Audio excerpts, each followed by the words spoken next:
Hello, welcome. Welcome to my channel. This is my first ever video I've ever made on any professional sense. It is Victoria 2 Heart of Darkness. It is a Paradox grand strategy game. And yeah, let's dive in. So it's a grand strategy, so you get to play as any nation in 1836. And don't mind those old saves, but we'll be playing as Japan. Yeah, I mean, I know a bunch of people have probably rather done Japan before, but I'm gonna give my 2 cents about it. Let's see here. So Japan starts out at a pretty interesting point in 1836. 40% of their populace is literate. So 40% of 7.08 million people know how to read. That's pretty impressive. What that means is we have some research points that can happen. However, we're an unciv.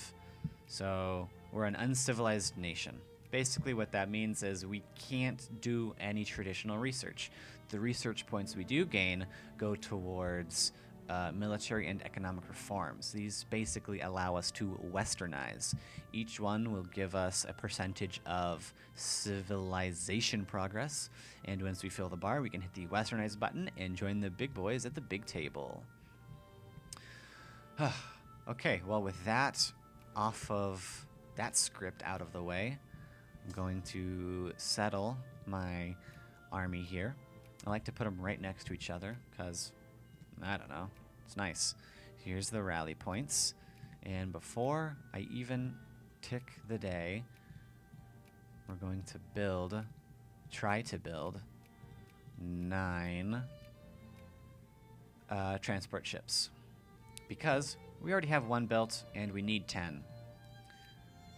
Also, take that early Meijing restoration because it allows points, prestige, and the delicious 30% research point modifier gain. Ugh, so good. Otherwise, if you don't take this early Meijing restoration, and to do it otherwise, you'd have to wait till you get sphered by like America, and that happens around like 1850, 1860, which at that point it's kind of too late to do any like fun early game stuff. So we're taking it now. Other than that, let's see. Oh, right. You gotta indenture your peasants, cause yeah, and you don't need to pay for a military or a navy, cause you're not doing anything right. I'm not doing anything right now. Other than that, if you've played this game or seen this game before, you always put your first one on your highest populace for clergymen, because clergymen know how to read and they teach your people to read. So that's what's going to happen first. That 1% is going to tick up to hopefully 2%, which the game says is the optimal percentage. You can take it to like 4% before it becomes useless, but after 2% it has like diminishing returns. So like that's why they say 2% is optimal. Other than that, let's see here. I'm basically just waiting until I get, let's do it at 3 ticks. Basically, I'm just waiting until I have enough research points to get imported weapons, which allows me to build the infantry, the standard infantry.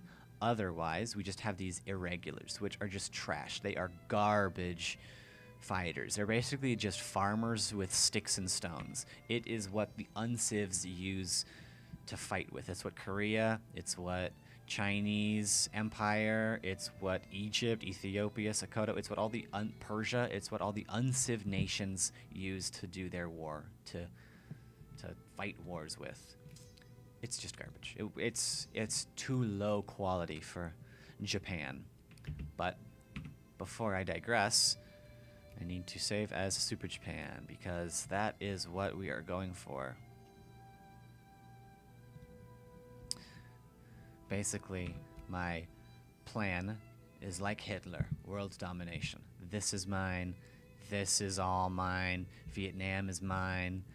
These islands here are all mine. This is mine there. Most of Egypt, Ethiopia, all this is mine, and that's mine, and Heck, why not Saudi Arabia too? That's mine as well. What else do I want? That covers it for now. We'll see how far I get on that plan. But I've got a plan in mind, so don't worry too much about it. Other than that, we just kind of play the waiting game. Hopefully we can get our transports built before we get bogged down with world demand. Let's see, how is the supply for Clipper convoys? Not in high demand, so we get to gobble it all up. That's nice. Yeah, just kind of waiting now. But eventually I'd like to become allies with the eventual Germany. And Two Sicilies will eventually, hopefully, become Italy, and I think becoming friends with those two boys would be fun. Italy especially because they almost never make it to a great power. They're just not good enough. Usually they stay out as a secondary power, and they're pretty good at it. So that allows us to become good friends, a three-way friendship, and I think that would be cool. Like revitalize the old Axis powers. Be pretty cool. Other than that, I'm going to try and stay on the good side of the United Kingdom and France because they're big boys and they like democracy, and I'm going to try and go fascist. Let's see here. Persia. They exist. Did I hear my first ship? Yeah, it got built. Yeah, we almost built our entire fleet. We're just not getting supply. I bet they're in high demand now. Yeah, supply does not fulfill demand. Damn, damn, damn.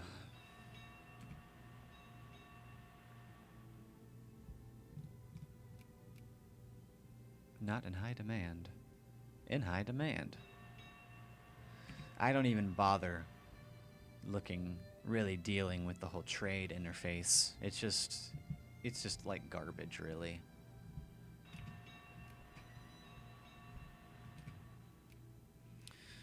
Oh, I don't think we can do it at 5.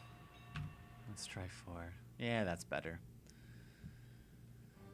Bum, ba-dum, bum, bum, ba-dum, bum, bum, ba-dum. Well, this being my first video and all, I don't think I've said this before, but goddamn, I love the soundtrack to Victoria 2. It just sounds so good. I don't know, I guess it's like really like a period piece music. It just feels like it comes from the Victorian era. I don't know. I guess that's silly. Maybe, maybe not, who knows. It just feels like it's so fitting. Ah yes, let's build some cavalry, because we can do cavalry. So, we only have, like, well, soon we're going to have regular infantry, but we only have cavalry. And I'm not positive what the optimum army composition is. I think it's like 3 or 4 regulars with 1 cavalry, and then like 3 or 4 artillery with an engineer on the back row. I think that's it, but we don't have the resources, let alone even the technology to do that. So just for now, we're gonna be doing compositions of 8-2. 8 infantry, 2 cavalry, and that's probably gonna fare us pretty well. Awesome. Speaking of which, we can now build regular infantry. 13, 14, 15, 16. Because I have 2 armies, and they're gonna be 8 each, and I'm gonna delete these ugly boyos. Yeah, I'm gonna delete them, but I'm gonna delete them after we get our boys pumped out first. And other than that, I think we could probably justify a war. Yeah, I mean, it's gonna take like a year or so to get everything settled, so let's just justify So the way justifications work is, I'm not sure if you saw that, but it's going to take about 200 days, and it could cost me 22 infamy. For each day that it ticks down, I could potentially be receiving less and less infamy. If I got caught immediately, I would have gotten 22 infamy. If I get caught at 100 days, I'll get 11 infamy. So it's a linear tick down, linear decay. Potential, I could get 0 infamy. Let me rephrase that. There's potential I could not even get discovered. It'd be completely free justification, which has happened like one time for me. But yeah, there's this event, the Korean Menace. As everyone knows, Korea is out to get us. It's only a matter of time before they launch an unprovoked attack. So it is only reasonable that we take steps to preemptively defend ourselves. As luck would have it, a report detailing their nefarious schemes has recently been leaked to the press, and the public have rallied to our cause. They're coming right for us. 25% quicker CB acquisition speed. I feel like this is like a reference to South Park. You know, I'm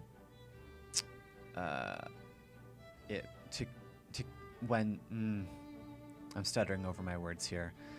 In the episode of South Park where Jim Bob and Ned or whatever take the boys out hunting, and they just kill every endangered species, every endangered animal, simply by yelling, "It's coming right for me," and then shooting it with whatever gun they have. I feel like this is a reference to that, to claim that Korea is attacking us, so we need to kill them.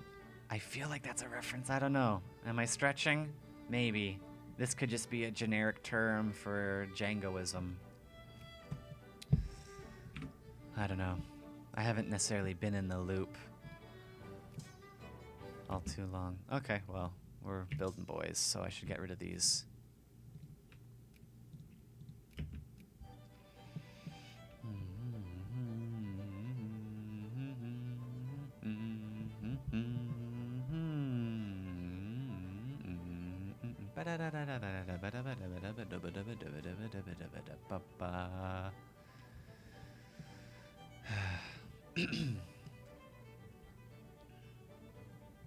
God damn, I love the soundtrack.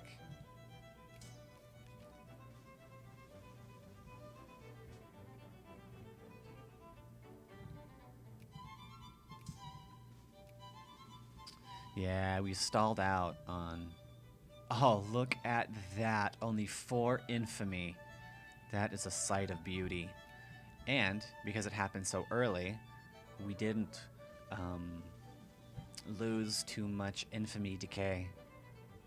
So the way infamy works is if you get to like over 25 infamy, the world basically declares war on you.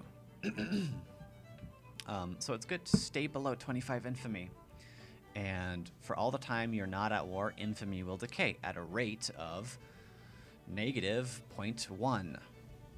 However, if you're at war, your infamy decays at a rate of negative 0.03. So it's better to be not at war for infamy. Infamy speaking. Other than that, let's see, when do we have to declare by? 8th of October, 38. Man, that is a fast one. We got our stuff done quickly. Wait, was that October 38? October of 38. I'm going to build a 3rd army while I'm at it. 1, 2... 1, 2, 3, 4, 5, 6, 6, 7, 8.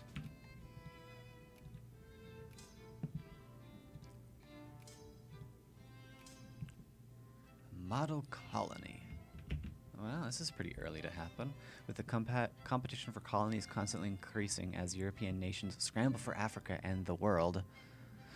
The United Kingdom has done well for itself. One British colony has, in the past few years, become internationally recognized as the model of a well-managed European colony, and the attention that this colony has garnered for British colonial policy in the parliaments and the courts of Europe is proving a wonderful boon for British research and international prestige.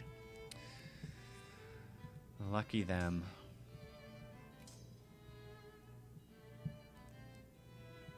Lucky them indeed.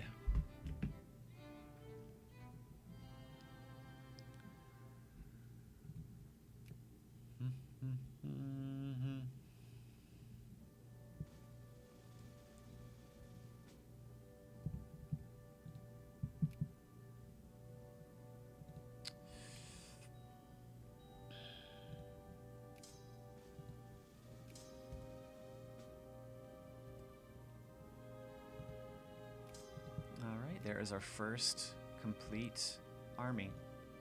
Coolio. And a third one is on its way. But that's still not enough to go up against China. 1, 2.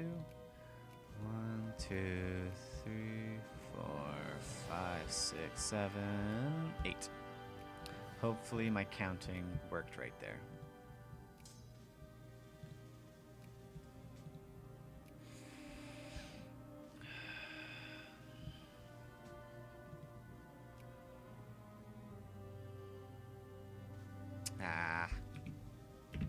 Let's see how the world is looking.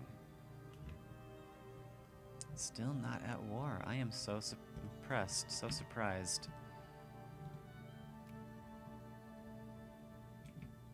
Okay, when is October of 38? So I've got a few months left. July, August, September, October.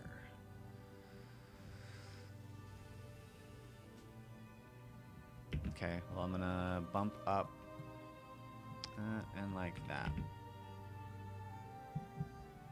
July, August.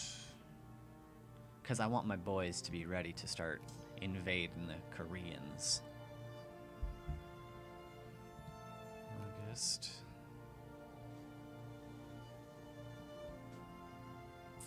September.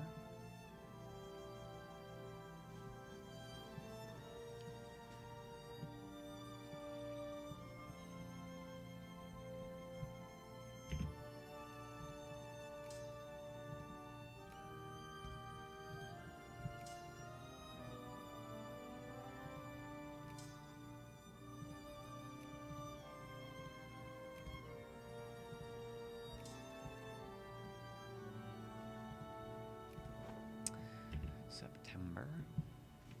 October. Declare.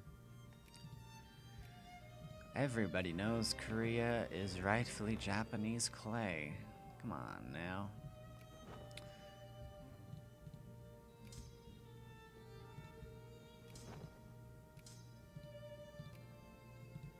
But unfortunately, I'm gonna have to drop one guy from each of my armies.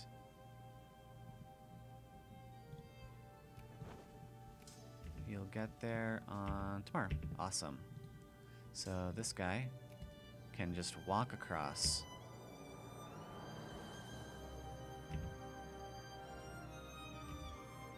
Taiwan Straits and okay. I gotta keep an eye out for those guys, you know?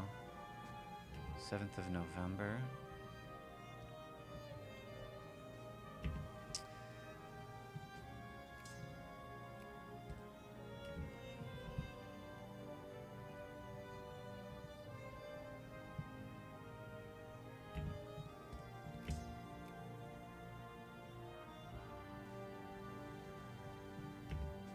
Also got to keep an eye out for reactionaries.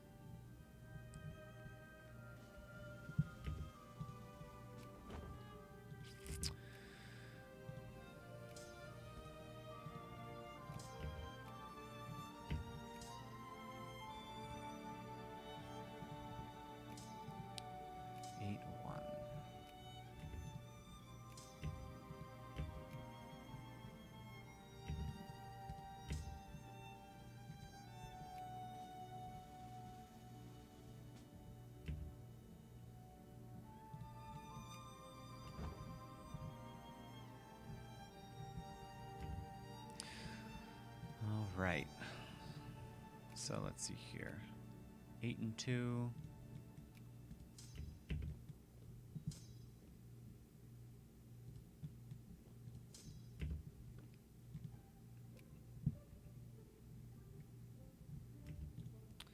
Five, 2.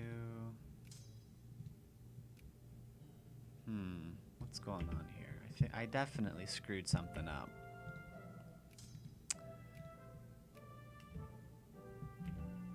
And that is the timer. So, thank you for watching. We have started the war. We will probably finish our occupation of Korea and then be staring at the Chinese across the border right here. I'm actually not even sure if I explained my whole plan here.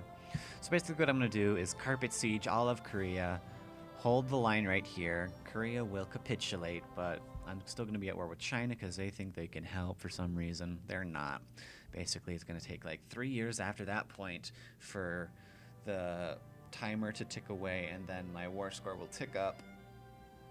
And then I'm going to demand this province, Fuju. I can't speak it.